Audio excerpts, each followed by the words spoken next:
Hello. Time check 10:16 PM. Inayos ko ulit yung bagong bahay nila. Nilagyan ko ng net. Ayan, yung nakikita niyo dyan sa ayan po. Ayan. Kulay berde. Para yung pusa di akyat labas. Ayan yung itsura sa loob. Ayan, safe na safe.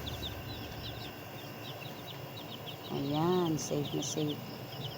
Saka ganito yung itsura sa labas. Ito na yung itsura sa labas, guys. Gumamit lang ako ng, anong tawag nito, nak?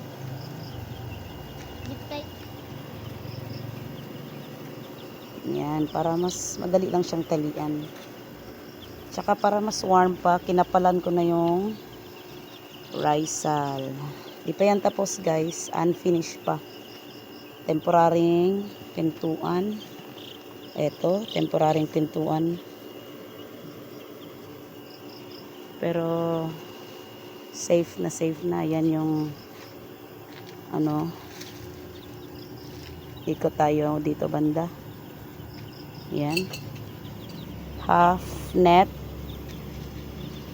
Tsaka half ang screen. Pero nilagyan ko muna ng mga empty sacks.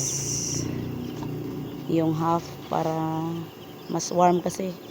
Nasa labas ko na sila nilagay sa likuran ng bahay namin. Yan yung bahay. Tsaka dati dito nakalagay itong kulungan na to. Pero dati po guys, kulungan to ng aking aso. Kaso yung aking aso sa hindi naman sinasadyang pangyayari, ayun, sumakabilang buhay. Kaya ayun na yung naisip ko na gawin. Pinalitan ko ng mga mumunting alaga na yan. Yan, as usual, madilim na kasi alas 10 na ng gabi. Tsaka nasa likuran pa ako ng bahay, guys. Dati, guys, dito yung nakalagay ang yan, sa bandang may ilaw na yan. Diyan yung dati yung kulungan namin kasi kulungan yun ng aso ko.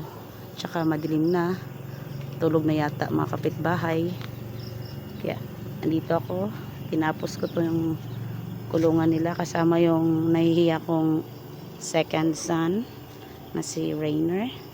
Siya yung helper ko dito. Matapos ko lang to. Update ko kayo, guys, kapag fully finish na tong kulungan nila kasi gusto ko safe na safe sila. 15 po silang lahat. Hopefully pinagdadasal ko na sana'y mabuhay silang lahat kasi pinagtsatsagaan ko tong alagaan dahil gusto kong i-breed sila sa aking mga Bisaya na mga manok kasi may natira pa kong mabait na inahing manok na sobrang maalaga sa kanyang mga anak. For today's video, guys, salamat mga Kapinasay channel.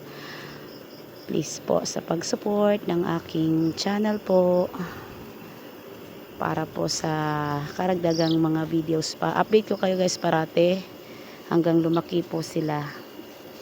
Good night.